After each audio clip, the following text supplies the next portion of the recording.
Nako, Senator Dante Marcoleta, makakalaya na ba? Mukha yata makakalaya na. Bakit? Absuelto na siya sa Comelec eh. Binasura na po yung sa Comelec, no? Ibig sabihin, kaya siya nakulong dahil dun sa pag hindi niya declare sa SOSE, dyan sa Comelec, no? At dyan sa campaign donation, para saan pa ba't nyo kakasuhan? Ha? Maliban na lang talaga, hinihayag nyo sarili nyo na talagang harap-harapa, niloloko nyo taong bayan, para talaga wag maimbestigahan ng flood control, dahil alam nyo si Senator Marcoleta lang ang nag-iimbestiga, talagang huhulihin nyo, kakasuhan nyo, iimbentuhan nyo. No? Yan na maliban na lang. Dalawa lang yan. Ha? Kaya nyo kakasuhan kasi napatunayan ng COMELEC na nagkalabag si Senator Marcoleta. Pangalawa, kinakasuhan nyo siya ng imbento lang. Para sa ganon, mawala si Senator Marcoleta, hindi lang sa galit nyo, pati yung flood control issue, walang magkaroon ng investigasyon. At hindi lang flood control issue, ha? Napakarami pang iba. At hindi lang po flood control, may PhilHealth o PCSO, iba pa. Yan ang iimbestigahan ni Senator Dante Marcoleta. Ayaw nilang malaman yon. Na? Kasi kung talagang gusto nyo malaman yon, makikiisa kayo kay Senator Marcoleta. Lalo na ang executive. Di ba? Ngayon, anong sabi ng COMELEC dito? Basahin natin sabi ng COMELEC. Ito talaga ito pagpipilitan nila. Ito yung sinasabi natin nakaraan na anong kaso ni Senator Marcoleta? Absuelto nga siya eh. Kumbaga sa isang kaaway mo, absuelto ka sa kaaway mo, tapos kinasuhan ka pa rin. Absuelto ka na nga sa mismong nagkasala ka eh. Di ba? Pasabi, ibinasura ng Commission on COMELEC, Election COMELEC nitong Miyerkules, ang reklamong kaugnay sa umunoy 75 million campaign donation kay Senator Dante Marcoleta. Paliwanag ni COMELEC Chairman Erwin Garcia, si George Garcia ito nagsabi. Siya mismo, yung chairman ng COMELEC na ang kasalukuyang election law ay hindi na kinukonsiderang criminal case. Ano daw? Dapat dito kay talagang gusto nila talaga iswak si Senator Marcoleta. Ilalaban pa ng pinklawan yan. Hindi yan. Nangurakot si Marcoleta. Wala na nga. Yung sabi na ang kasalukuyang election law, bendalo na naman sila. Kakapit sila sa bendalo para pasamain ng isang tao. Kasi mapapaya sila eh. Pag si Senator Marcoleta napalaya eh. Babalikan kayo ni Senator Marcoleta, bubuelta si Senator Marcoleta sa inyo, ayon sa katwiran. Hindi sa physical, siyempre. Sa katwiran. Napakawalang nga ng mga to. Anong sabi? Na ang kasalukuyang election law ay hindi na kinukonsiderang criminal case ang hindi pagsisiwalat ng isang kandidato ng mga contribution o donasyon sa kampanya. Kanino siya may kaso? Sa ombudsman?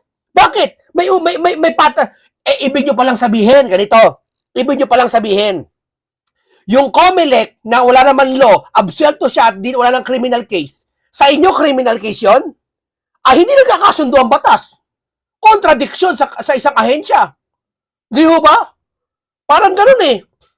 Ibig nyo palang sabihin, magkaiba yung batas ng COMELEC sa kautusan ng ombudsman. Para saan pa na bakit yung COMELEC hindi na criminal case yung hindi na criminal case yung isang bagay na hindi pagsisiwalat ng isang kandidato ng isang contribution o donasyon na galing sa kumpanya o sa isang tao individual katulad ng may defensor, hindi na pala criminal case at walang kasalukuyang election law. So ibig sabihin pala, kung wala na sa COMELEC tapos sa inyo meron,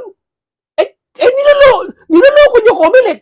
Niloloko nyo taong bayan. Di sana yung COMELEC sumunod na lang sa ombudsman na, sabi ng COMELEC, ano ba batas mo diyang ombudsman? Yun na rin ang batas ko. Di ba? Yun na rin. Hindi eh. Pagpipilitan nila, maliban na lang, gagawa sila ng bagong rules. Gagawa sila ng bagong batas. Makulong lang si Senator Marcoleta. Palayain nyo na yan. Palayain nyo na lang. At sorry, nagawa nyo ng saktan si Senator Marcoleta. At sorry, pinakulong nyo na. Babawi ngayon si Senator Dante Marcoleta sa inyo. Asuntuhin kayo lahat. Yung big fish, kala mo lang big fish, 2 taon na lang si big fish eh. 2 taon na lang. 2 taon na lang yung termino nito. Di ba? Ngayon, si Senator Marcoleta na naman. Si Senator Marcoleta naman. Biro nyo, absuelto ka sa isang bagay, pakukulong pa? Asan ang katwiran nyo? Pagtatanggol pa ng mga vlogger yan, ganyan, hindi po pwede, nagnakaw si Marcoleta. Pagpipilitan nilang nakaw ang isang bagay na inabsuelto ng isang COMELEC, isang ahensya, at ng isang donasyon ng isang kaibigan, kumpara doon sa flood control issue na patunayan, mas nakaw sa kanila yung donasyon. Na wala naman criminal case, sabi. Kesa doon sa mga flood control na pangalanan. Kaya nakaw sa kanila yun. Di ho ba? Oh. Ano pa, sa sobrang kapraningan nila, eto na si Pinky. Ano sabi ni Pinky? Oh, sabi ni Pinky, warning, bawal magkasakit, mahal ang gamot. Tama siya. Etong pangalawa, bawal magkawarat, baka magkasakit, kapal ng pagmumukha mo. Kung kailan ka tumanda, nagkaganyan ka. Kawawa ka naman, no? Protector ka ng mga flood control issue ng anomaly. At bukod dyan, nagtago ka sa batas. Si Seton Marcoleta hinarap. Ikaw, bago labasan ka ng warat, nagtago ka na. Baka nakakalimutan mo, Pinky. Hindi mo hinarap ang batas, naduwag ka. Kaya ngayon, hindi tumigil ang bunganga na itong taong ito eh. Hindi talaga, tingnan mo. Wala sa katwiran, nagkakasakit. Ano naman kung nagkasakit si Seton Marcoleta? Alimbawa, ganito, palagay natin, sabi ko nga palagay natin sinadya ni Marcoleta para magkasakit, sakit-sakitan, ano pakialam mo? Kung sakit-sakitan yung tao. Kayo nga, kunwarian lang eh.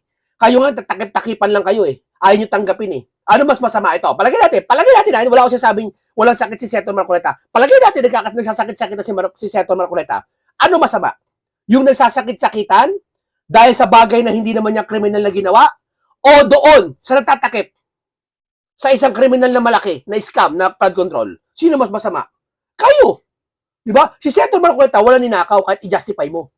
Yang mga yan, wala kang ninakaw, Pinky, pero pitatakpan mo. Di masahol ka pa sa nagnakaw. Di ba? Oh. Yan ang sinasabi ko sa inyo. Pero, sige, palayain nyo na si Seton Marcoleta. Pag hindi nyo na palaya, isa lang ibig sabihin yan. Talagang tatakpan nyo harap-harapan na gusto nyo makulong si Marcoleta. At gusto nyo talaga makulong si Marcoleta kasi alam nyo marami natutuwang pingklawan. Di ba? Kaya akala nyo, hindi pwede pakawalan. Ba't di pwede pakawalan? Wala nga kaso. Wala nga criminal case. At aasuntuin kayo niya ni bubultahan kayo si Seton Marcoleta sa ginawa nyo. Pinakulong nyo si Seton Marcoleta na walang kaso. Ang hirap naman ito kay Garcia, ngayon nilabas. Nakunteteng ka? Yung kaumalit na to, ngayon mo lang nilabas yan? Kagahapon lang nilabas, Wednesday eh. Na binasura eh. Bakit? Ganyan ba kahirap ang ahensya yung COMELEC para i-identify yung isang bagay na kung labag yung ginawa ni Marcoleta o hindi? Ano kayo? Kinakalkal pa ba sa ano yan? Sa mga kabinet yan? Kakalkalin pa ba yan para hanapin? Labag ba si Seton Marcoleta? Alam nyo yan. Kung labag o hindi. Mapapaso lang kasi kayo sa Korte Suprema. Sa Korte. Mapapaso lang kayo. Kaya nilabas nyo na yan. Di ba? Pahinga natin si Seton Marcoleta. Nangamusta po sa atin. At okay naman siya, pero syempre, lahat naman ng tao pag sinabi mo okay ka lang ba, sasabihin nila okay. Pero sa nakakakita, syempre, sa nakakaramdam, syempre okay siya. Pero sa mga nakakakita tulad natin, na hindi deserve niya makulong sa edad ng 72, ikaw ba naman, kahit bata ka pa makulong ka, magkaka-stress ka eh, manghihina ka eh, hindi ka naarawan, hindi ka nakapaglakad, di ba? Wala ka exercise. Wala ka malayo sa pamilya mo, nakakulong ka talaga, stress ka. Kaya hindi kami naniniwala, pero pipilit namin maniwala si Seton Marcoleta na okay ka. Pero sa kabila nito, hindi kami naniniwala. Isa lang sinisisi namin ito kaya nakakulong ka, yung mastermind. Ito ang pinakadahilan ba't nakakulong kayo. Nila Jingo, yung mastermind. Don't worry, ilang taon na lang. Di ba? Makukulong siya habang buhay. Di ba? Huwag po kayong mag-alala. Alam naman po ninyo ang patakaran sa atin. Lahat ng pagsubok po ay dadaan sa ating buhay. Pero hindi po dahilan yan para panghinaan tayo ng loob. Meron pong Diyos na nakabantay sa ating lahat. Ang katwiran po ay palaging mananay kahit na medyo magtagal po.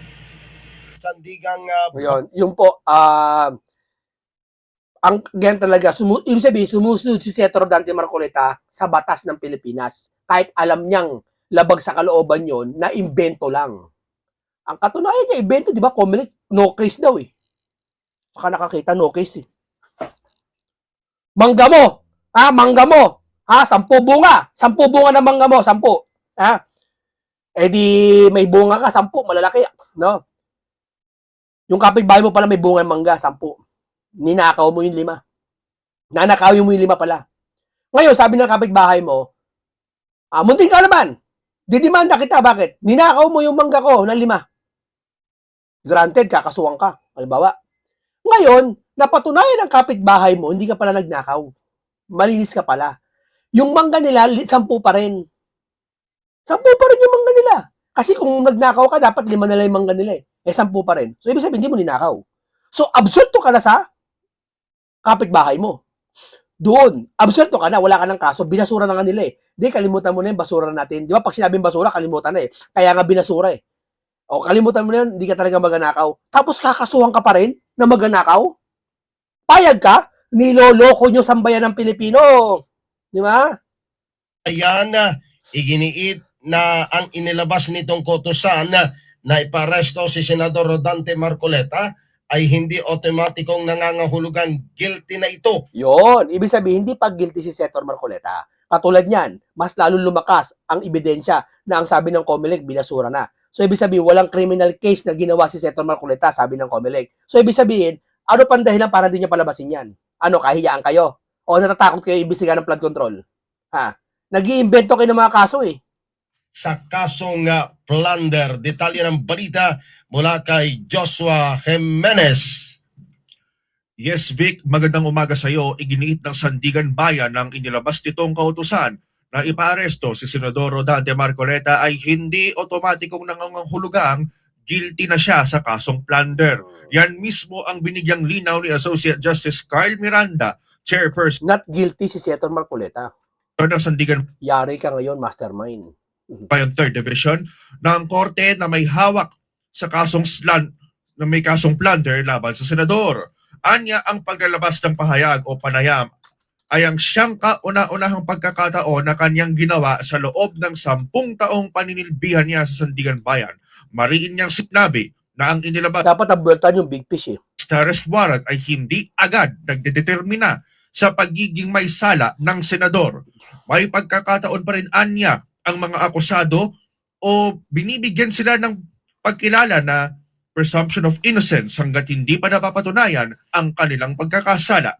Para sa Radyo Agila, ako si Joshua Jimenez. O, ito, pahinga natin si Chairman George Garcia. Pahinga mo ha. Tingnan mo ha. Medyo bumabalansi pa siya eh. Hindi ako doon, pero siyempre, nag-issue na po kami ng sampila doon na alam ko, bibig sila ng extension. Hindi po kami maaapektuhan doon sa mga ibang kaso mula sa ibang opisina. Hindi po ba, ibig sabihin, yung kung doon sa mga ibang opisina, meron po sila na ginagawang investigasyon o may kasong kinakaharap. Bakit? Ano ba ba kaso ni Senator Marcoleta? Maliban dyan sa hindi pag-declare. Itong mga to, no? Grabe, no? Lahat na lang kakasuhan. Lahat na lang. Di ba? Titindi ng mga to nasa taas. Ginagamit yung ahensya ng gobyerno, tatandaan namin yan. Hindi namin kakalimutan yan. Kaya sa inyo, mga kapulisan, mga kasundaluhan, ha, alam ko, trabaho nyo, ginagawa nyo. Pero ginagamit na kayo ng ng taas eh. Alam ko hindi kayo papagamit, pero yung mga yan, iniisip niya ginagamit kayo. Oo, pero hindi, alam namin hindi kayo papagamit kasi trabaho nyo yan. Pero ang tingin namin, katulad ito, bigyan ko kayo sample. Ha? Yung ahensya nandun sa rally ng INC, bakit sine-checkpoint? Doon mismo sa rally. Ba't nanguhuli sila? Tapos pinapauwi. May mga case ha, walang violation, binigyan ng violation. Hindi ba ginagamit ang ahensya doon? Bakit? Tinikitan eh. Kayo na ba yung panikit? E di doon sa ahensya. O di ginagamit ang ahensya. O sino ginagamit? E di mga staff ginagamit. Pero siyempre, walang papayag na sasabihin nila, gagamitin kami ng gobyerno, walang gano'n, kasi trabaho lang. Katulad ng mga pulis natin, mga uniform personnel, mga pulis, sundalo, hindi naman nila sasabihin na ginagamit sila. Pero, sa ating pananaw, ginagamit po tayo ng mga yan. Yan ang mga ugali ng mga yan eh. Paganahin lahat ng ahensya eh. Kontrahin si Pag yung mga patahimikin lahat ng mga may sala, lahat ng mga hindi may sala, lahat nagsasalita ng flood control issue. Oh! Po kami affected doon dahil ang kay COMELEC, ang kay Ombudsman, ang kay BIR, wala po kami. Ang kay Ombudsman, kung sa inyo, anong klaseng batas yan? Anong klaseng batas yan? Ibig nyo palang sabihin, ginurguro ko to. Absuelto ako. Sa kabila, ginurguro, hindi absuelto. Murder. Dito to lang. Ang kay Ombudsman, sa inyo, parang ganun eh. Ano to, bendalo? Ang alam ko sa batas, magkakaiba yan, pero magkakamukha halos yan. Katulad niya, absuelto ka sa SOSE, dyan sa COMELEC, absuelto ka. Dapat man lang, absuelto ka rin doon sa Ombudsman. Ano ba dadahilan nila? Pagpipilitan talaga nila? Kami po, kapag hiningan kami ng dokumento, bilang isang ahensya ng pamahalaan, ibinibigay naman po namin yan. Sir, alam mo sir, ganito yan sir ha. Hindi lahat ng pagkakataon bias kayo. Hindi ho. Sa mga pagkakataong ito, pwede kayo mag-bias. Pwede niyong kampiyan si Senator Marcoleta. Bakit? Ha? Si Senator Marcoleta, maraming nalinlang yung mga kalaban niya. Yung mga kalaban niya nanlilinlang. Na kayo daw, mga Comelec, pag hindi daw din, yung criminal case daw sa inyo, bagay na hindi pala criminal case sa inyo, na kasasabi nyo lang, ulitin nga natin, para mas maganda. Ang sabi niya, Comelec, ito sabi ng Comelec, ha? Ito sabi ng Comelec. Yan ha? Teka. Para mas malinaw, sabi ng Comelec, ibinasura ng komisyon ng Comelec nitong Miyerkules ang reklamong kaugnay sa umano'y 75 milyong campaign donation kay Senator Marcoleta. Pinaliwanag ni Comelec chairman, ikaw nagpaliwanag nito, na ang kasalukuyang election law, ngayong election law, ngayong election law, ay sandali. Ibayin ko, didelete ko. Uulitin ko ulit, ha? Uulitin ko ulit, para mas malinaw. Para mas malinaw po sa tao, kasi nililigaw po tayo ng mga kalaban natin para yung ibang tao mapaniwalain, mapaniwala po nila.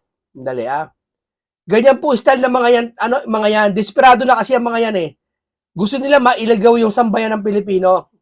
Ano ba to? Ba di na makuha-kuha. Sandali. Ang gusto ng mga yan, iligaw ang sambayan ng Pilipino para patuloy silang mamayagpag at pagtakpan yung nangyayaring flood control issue. Di ba malinaw yan? Ito. Basahin natin ulit para malinaw Ipinaliwanag ni Comelec Chairman Erwin Garcia na ang kasalukuyang election law, ngayon yon, hindi na kinukonsiderang criminal case. Hindi na nga Ang hindi pagsisiwalat ng kandidato ng kontribusyon o donasyon sa kampanya. Ano pa kaso mo? Tapos sasabihin mo, Chairman, ang kay Boying. Ano yan? Kay Juan? Ang kay Juan? Ang kay Juan kay Pedro? Hindi mo pwede. Ano to? Bendalo lahat kayo? Basta wala pong magbabayolate ng data privacy. At the same time, massive determination ng data privacy officer namin. So we are very much willing to cooperate naman po. Yusek, yesterday, during the impeachment trial, Ito, gusto nyo ma-high blood? Painggan nyo to. May-high blood kayo. Etong mga to, todo takip to. Kung may pagkatakip, ito todo. Attorney Narvasa mentioned that NBI is under DOJ and DOJ is under the Office of the President. So there were insinuations that, in a way, the President has influence over this case against the Vice President. How would you like to respond to that? Yung ba ang gusto niyang iparating? Nag-i-insinuate ba siya na mayroong kinalaman ng Pangulo sa pag-iimbestiga patungkol sa Impeachment. pagbabanta ng Vice Presidente sa kanyang buhay? Hindi, ma'am. Huwag nyo na kami lokohin. Yan na naman kayo, lagi walang kinalaman ng Pangulo Nagtating naman kayo. Yung budget niya, harap-harapan po siya pumirme. Sino pumirma ng budget? Tapos sabihin nyo, walang kinalaman ng Pangulo. Wala kang kinalaman sa pagnanakaw. Pero, may responsibilidad dyan, panagutan yan.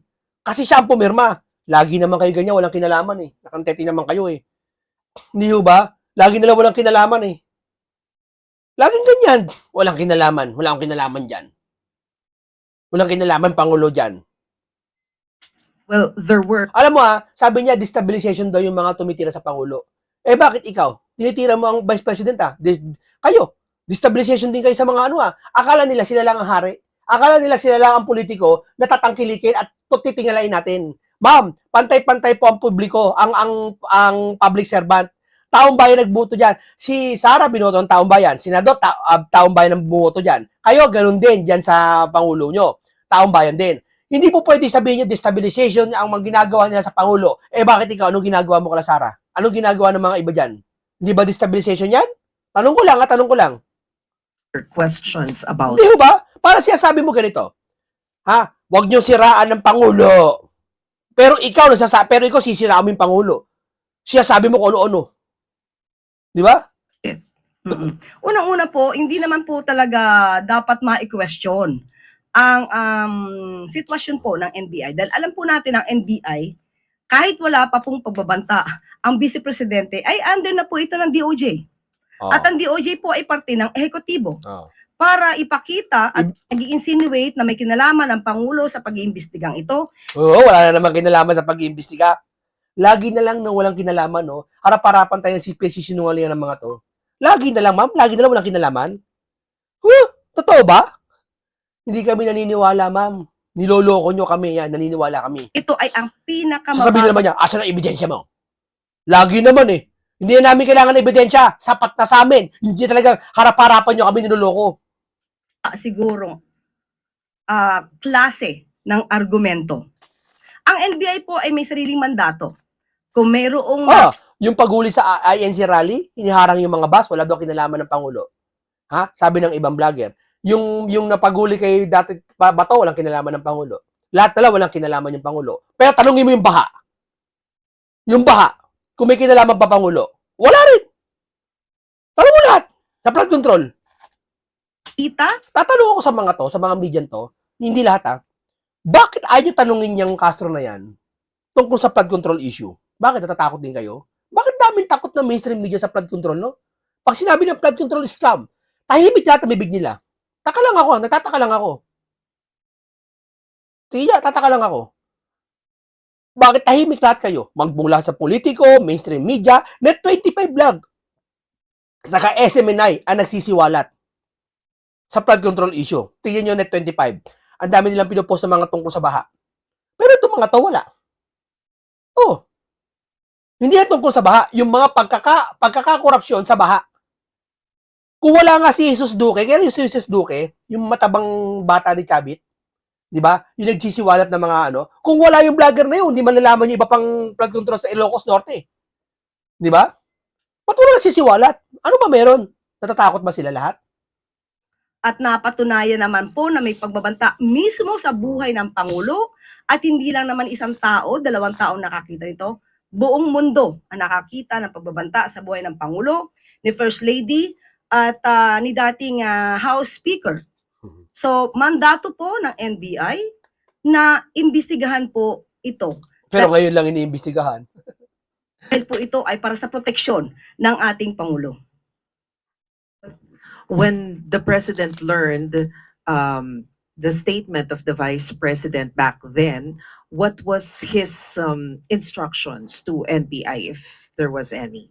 At the time, ay pagpaumanhin, wala pa po ako dito sa posisyon. But alam po natin na ito po ay hindi po ipinagsabalingwala, hindi binaliwala ng Pangulo at talaga pong ito ay sinabi niya sa kanyang statement na ito po ay hindi dapat na tinutulugan, hindi po to dapat na dapat itong seryosohin. Yung flood control, dapat ba seryosohin? Tanong nyo naman sa Pangulo kung dapat seryosohin yung flood control. Ginawa ng Vice Presidente ay dapat na siniseryoso. Bilang Pangulo, sige. Palagi natin nagbanta si Sara at dapat talaga litisin. Okay, tama ginagawa niya. Palakpakan. At dapat seryosohin ng NBI, ng sinuman. Pero yung flood control issue, trillion. Nabanggit ba niyo? Nagyabang pa nga siya pa nagpasimula ng flood control issue Kung racket daw niya yun, ba't niya pasisimulan na imbestigahan yun? po lang din siyang maprotektuhan, hindi lang para sa sarili niya, kundi para sa bansa natin. Para sa bansa natin, yung flood control, asikasuhin nyo. Niloloko nyo kami. Niloloko tayo ng mga to. Pagpatuloy natin si Ka Eric Celi sa kanyang pahayag. No? Okay? Yun po kaya kampante siya na hindi na siya maaano sa Senado.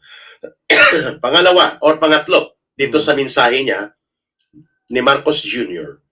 ay kailangan na pakalmahin ang pagbubuo ng malawak na kilusang oposisyon. At sa pamamagitan po ng pananakot at panunupil, Marcos is trying to convince himself na siya ay mananatili sa poder for as long as natatakot ang mga mamamayan na kumilos, magsagawa ng sama-samang pagkilos, mga mapayapang kilusang demokratikong oposisyon sapagkat dudurugin sila ng weaponization of the law o yung tinatawag na lawfare, mga kababayan, or using the law as warfare. Yan po ang gustong gawin ni Marcos. Tanggalan ng pangil at kapasidad ang oposisyon, lumpuin at paralisahin sila sa pamamagitan ng pagpapakalat ng psychology of fear o pagkatakot. Pangalawa, Oo. Yung bang pagpapakulong kay Marcoleta, walang damage sa ibang senador yon? Tinatakot ang ibang senador. O ayan ha, nakulong si Marcoleta. Sino pa magsasalita dyan, kukulong din namin. Parang gano'n eh. ay baloktotin ang batas at gamitin ang batas upang maipit at mapaluhod po ang lahat ng mga kritiko at oposisyon ng gobyerno gamit ang tinaguriang lawfare or low warfare, including the weaponization of the law and the institutions of democracy na ginagawa na ngayon ni Marcos na gamitin ang mga batas, baloktotin ito at upang nang sa ganun ay makontrol niya ang tempo ng mga oposisyon at siya ang nagdidikta ng kumpas. Tapos sasabihin ni Auntie Claire, walang kinalaman lahat. Niloloko mo kami. Walang kinalaman. So, ibig sabihin pala, yung impeachment na yan, lokohan, fishing expedition, tapos walang kinalaman ng Pangulo. Pwede ba yon? Pangulo ka, wala kang kinalaman dyan? Ikaw pinagbantaan, pero wala kang kinalaman? May NBI naman nag-iimbestiga. Ikaw, Pangulo ka, tanungin mo siya, tama ba pagbintangan ng Pangulo? Ako tanungin mo. Hindi tama yon. Hindi tama yun. Mali pa rin yun, syempre. Pagbabantaan mo yung Pangulo. Mali yun. Pero yung pinagbantaan, sasabihin wala siyang kinalaman. Sa mga Niloloko nyo ako harap-harapan. Niloloko nyo kami. banggaan with opposition. Third, ay ang kanyang pagpapanatili nitong pag-control ng namumuo at posibleng lumawak at lumakas na democratic opposition movement of the Filipino people. At bago pa lumakas at lumawak tudo-tudo, ay pinakita na niya itong public psychology of intimidation. Ito mangyayari sa inyo, wala kaming sinasanto, kahit si senador yan, dating congressman, sino pa, kahit pa yan ay kaanib ng Iglesia ni Cristo, kaya naming panuhurin at kaya namin kayong ipitin. Akala lang nila yon. Ka Eric Celis, guni-guni lang nila yon. Akala nila kayang paluhurin yung INC. Guni-guni lang nila yon. Pinapadama lang sila. Akala lang nila yon.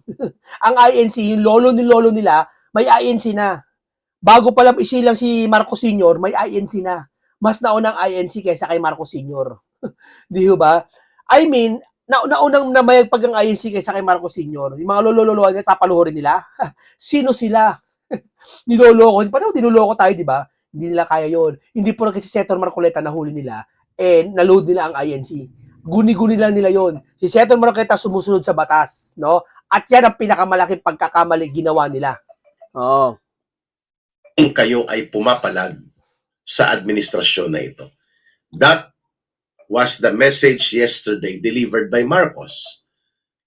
At ito po ay dapat makita natin. Historically, hindi kaagad po yan magre-react ang taong bayan. It will take time before the people shall absorb or be able to absorb ano bang nangyayari na ito.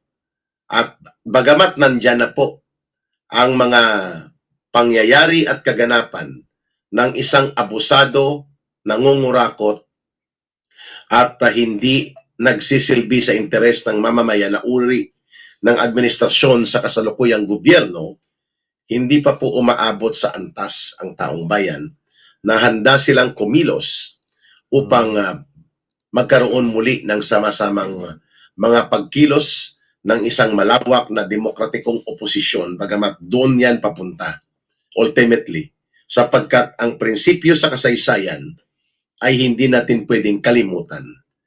The greater the oppression, the greater will be the resistance. Kung malawak at malala ang panunupil at pang-aabuso sa poder at pangungulimbat at pangungurakot, malawak at magiging malakas din po ang pagtutol at paglaban ng mga mamamayan. That has always been the case, mga kababayan. So hindi po imposible na magkaroon pa ng mga pag-ulit, pag-iral muli ng kaparehong mga pagkilos noong 1986 na nagpalayas at nagpatalsik sa poder ng diktadura ni Marcos Sr. at lubusan silang pinalayas sa Pilipinas. Hindi pa rin po imposible na mauulit din po ang nangyari noong panahon ni Joseph Estrada 25 years ago, nakikilos muli ang taong bayan. At sisingilin nila at paparusahan at palalayasin sa poder ang mga magnanakaw at mga kurakot at durubo at mga walang pakialam sa kabutihan ng mamamayan na uri ng mga opisyal ng gobyerno, kagaya ng nangyari. Kaya nga ito nakakaawa yung mga kapulisan natin, mga kasundaluhan natin. Lalo na yung mga kapulis, awang-awa ko sa mga kapulisan natin. Na alam natin yung mga kapulisan, hindi sila nagpapagamit. Trabaho lang, sumusunod lang sila sa trabahong kanilang tungkulin bilang sinumpaan sa Pilipinas. Pero, itong administrasyon, parang ginagamit nila ang mga kapulisan. Ginagamit nila. Although, yung mga pulis, hindi naman talaga nagpapagamit. Pero, syempre, sumusunod lang din naman sila sa utos. Pero sana naman, mga kapulisan, ang payo ko lang po, sana, sundin nyo po ang chief nyo. Sundin nyo po. Pero sana masundin nyo po yung taong bayan. Pag alam nyo, mali na ginagawa ng chief nyo, sana pakinggan nyo. Hindi nyo malalabagin nyo kasi labag sa batas na sawayin nyo ang chief nyo. Sana man lang pakinggan nyo yung taong bayan. Alam namin nakikinig kayo sa mga taong bayan. Sana pakinggan nyo, patuloy nyo pakinggan ng taong bayan. Muli nung People Powered Part 2 noong January 2001. At itong pangyayari ngayon ng sistematiko na pagkalugmok ng buong bansa, pagkagumon at pagkalunod sa kumunoy ng pagkakabaon sa utang dahil nawawala ang mga pondo at mga resources ng gobyerno at ang paggamit ng poder at kapangyarihan para pagtakpan at manatili ang mga mandarambong at mga kurakot sa gobyerno, abusuhin ng mga institusyon ng demokrasya. Oo, di ba yung nangyayari ngayon yan? Di ba? At gamitin at baluktutin ang batas laban sa kabutihan ng mamamayang Pilipino at supilin at lumpuin ang demokratikong oposisyon, lalo na ang mga political opposition figures. Lahat ng ito po, ang tinatawag dito ay namumuo o naghihintay ito ng isang tinatawag na tipping point that cannot be predicted but it is sure and certain to happen anytime.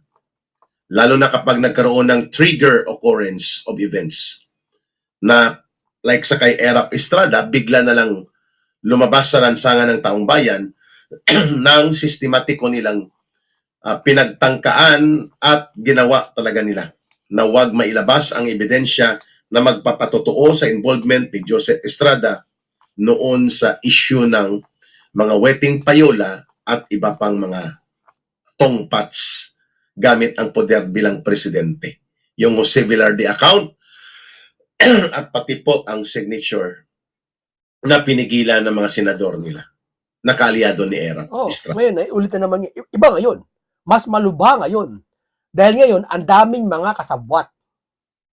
Pinagtutulong-tulungan si Senator Marcoleta. Kapag may lumabas na magtitistigo, pagtutulong-tulungan nila. Samantalang sabi ng Pangulo, siya nagpasimula. Kung siya nagpasimula, may magtatapos, tama? May magpapatuloy.